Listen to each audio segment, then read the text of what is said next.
I think Senator has given us a very practical strategy, which is citizen audits. And these, I'm sure there are some of you who've done audits or vetting. And what we need is actually the citizens to step in, because our government has failed, if you can call it a government, has failed. The regime has failed. We no longer have an opposition. We are on our own.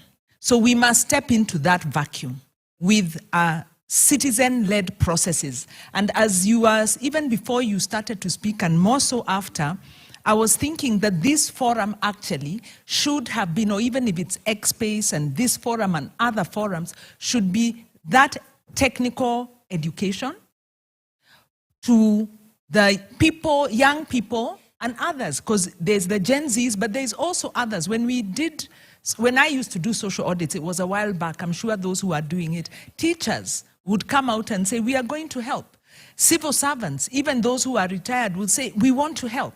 So because they are beating Gen Z off the street, there is still spaces where the citizens can reclaim their accountability. And I love that idea of being very systematic. And there are principles of the audit, by the way.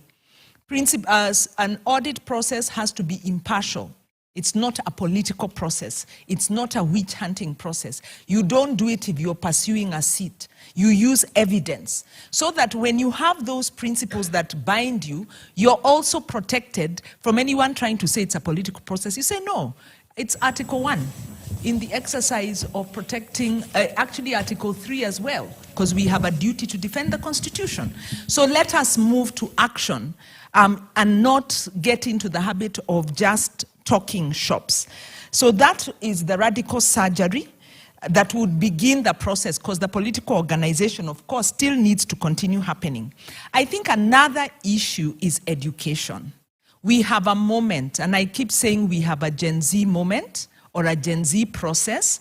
You can see that the unions have been agitating for a long time on education issues, but they have also been emboldened by the courage of Gen Zs.